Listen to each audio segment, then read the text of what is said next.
Attention! Alexander Tachenko Sinavyev speaking. Vol, na! Montreal, it is. When they told me about 1 year anniversary of Rainbow Six, I knew I had to be here. So I want to thank all of the fans, developing team, professional Rainbow Six players who made it happen. Each and every one of you poured your blood, sweat, and tears into this game to make it what it is right now. Brave and unbreakable. And before I go, one thing I want you to remember. Tachenko will always stand by you! They are here to compete for the title of being the first ever Rainbow Six Siege World Champions!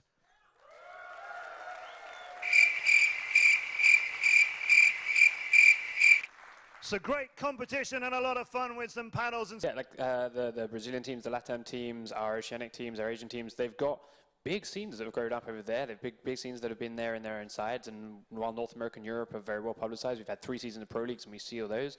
We've got now these darker horses which have big followings of their own, lots and lots of fans and lots of experience playing at high levels that are going to come out and show the world what it is they have to offer. So with, as you say, 8 of these teams that have qualified through, and then our invited teams, we've got 2 days of very tight competition. And then our grand finals to reveal who's the best. Oh, right then. I was getting there. I was getting there. You chopped me off. I did. I feel bad now. I feel bad, man. I'm sorry. I trust you to do your job. You know. Let's deny anything pretty much with a Montaigne. So I think, yes, on Clubhouse it's going to be pretty insane. Yeah, it's something which, again, it's been tried, it's been attempted by teams post and pre-buff, but Montaigne strats on that site still haven't been perfected by North America European teams. We've seen them pulled out once as a rabbit out of the hat, and yeah, we get a quick lucky round, or in more often cases than not, actually, it's crumbled and fallen apart very quickly. Yeah, usually Montaigne lost back before the buff.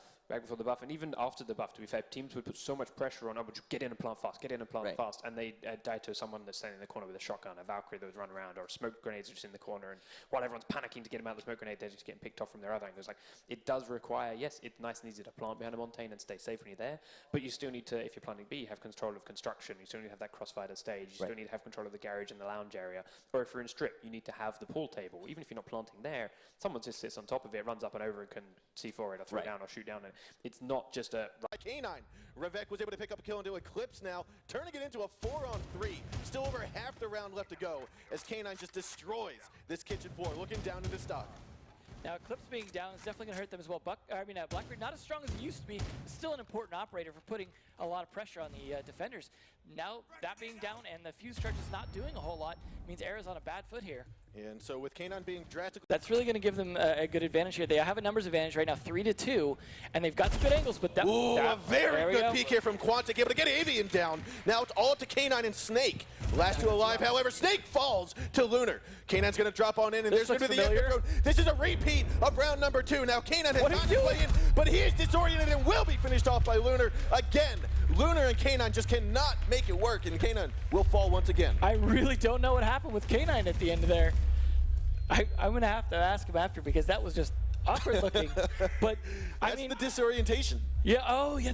You don't see it in the spectator mode. That's right. But so that was the yokai drone doing its work. We are seeing that echo. At least he got in the door. Getting planted by Quantic, and Avian, try as he may, gets Ysera, and Quantic though gets Avian on the trade. Slash gets Lunar.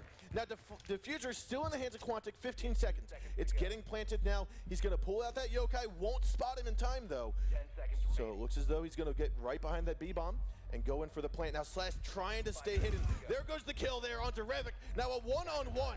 Diffuser has been planted now. It is here onto Envy, going up against Slash. Slash is very much hurt. He's down to about 20 health. Reloading his weapons to make sure, but the Supernova at this close range can prove to be very deadly. There it is going to be, and now he's going to have to rush on in. He's got about 10 seconds to spot where Quantic is going to finally be. He peeks on up, but Quantic disoriented, gets the headshot on the Slash, turning it into a win here for Envy. Well, you asked whether or not that yokai Match point for Era. Era finally cracks the basement with a very different push, very aggressive drop into Arsenal there. I think they got tired of K9 being the last one falling down in there. It looks like we may have ended a little prematurely, though. Might have ended just a little bit. Might have had a few different game settings, potentially. Yeah, as there are a setting for it to be 5-4 versus 6-4. So I believe we're going to have one more match here. So, but that's going to give both teams a chance to recollect for a moment and be like, okay. All kinds of adjustments have made. You've got to think about how much this might affect the momentum. Absolutely. Whether for positive or negative, this could unfortunately affect the momentum. Yeah. And so with that, I mean, what we saw there, we are going into overtime. This was the first round of overtime. Era took it. As you said, they finally identified how to take down that bottom four defense. They figured out how to break it down, and that's the adjustability we've been talking about. Okay, there's a flank coming in the final 20 seconds. So they are definitely pushing Weinsteller through the big car garage here. They've got Hibana there to open up the wall. It looks like big car garage is going to get opened up here from Ysera. Now, that's going to force Eclipse to migrate on over here, but Ysera gets a wallbang miraculously as it explodes. A very nice shot right onto Eclipse. That was an amazing shot by Ysera. I'm not sure that's something they could repeat, but that definitely paid off. So here we have it. Slash is now tucked away. Because we are seeing Mute brought back again, like it was previously. So it's definitely something they're using as part of their strategy, not just a trivial choice. A little bit of fun. Quantic giving a little bit of a back scratch there into Luna as he comes on up to the backyard patio. Now what he's going to end up doing, opening up the doorway here, but I suspect he's going to go top floor. Quantic needs to rappel on in and looking at Eclipse and K9. Eclipse is going to pick up the kill. K9 straights across at a connector to land the shots on the Revik and get the win here for round number 1. That was looking pretty good for Eric. Got a little dicey there, and I think really what turned the round around for them was Avian with that C4, the jump out double kill. I think a lot of people, like sometimes when they see something like that, underappreciate how difficult it is as a repeller to turn around and do anything about someone just shooting up at you like that. You think like, oh, they're just... Quantic still holding on to the east windows here. 20 seconds left, not looking good at all for Envy 2v4. The 4-on-2, Lunar and Quantic, the last one's alive. Quantic trying to come in from behind. Looks like he's going to see Eclipse. He will down him, try to push on in. Lunar also gets a kill of his own here. A 2-on-2, he has to push in and get this diffuser planted. But Quantic goes down, and you're going to see Slash moving in. And as we have the time going down and down and down, 1 second left, Lunar doesn't get it. And Era is going to be moving into the semifinals of the 6th Invitational.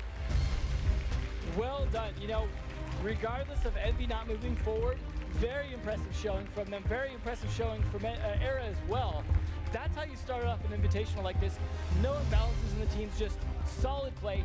Yeah, the middle round was a little harder for Envy, but you know what they showed? They had still a lot of momentum left in them when it came to playing on Canal, but these were very much Era favored maps. Yep. And Envy had a huge uphill battle, but made a great initial showing of it. It's a bummer they have to go home after losing just one match, but you know what? I expect to see a lot from them in the future, and I'm really excited to see what they bring to the rest of the Asian tournaments. I can tell you what, I'm going to be keeping an eye on them in the weekly tournaments, in the Challenger League, or wherever it may go from there. But I tell you what, these have been two fantastic teams to watch today. Yeah. And the fact that it got to be so close. Envy took down the first map, the next two went on to Era. It was a very, very close matchup between these two. Yeah, and now the downside for Era is, of course, now that they did all that stuff, if they end up playing on any of those maps, the other teams are going to see it.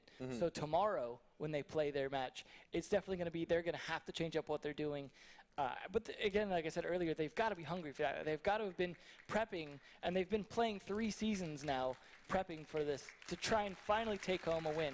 Yep, and here's the congratulatory handshakes from both teams. I think I saw Rev and Eclipse shake hands there. I think I did. You can see it right there. They're just like, this was one heck of a game. Absolutely. So phenomenal start to the Invitational here. So much more to go to. All the panels, all the matches, like just a great kickoff.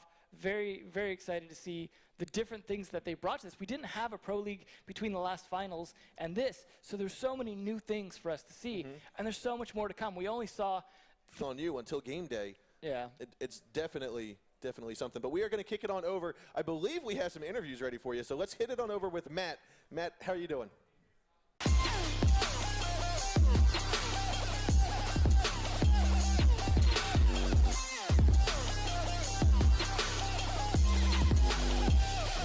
Invitationals.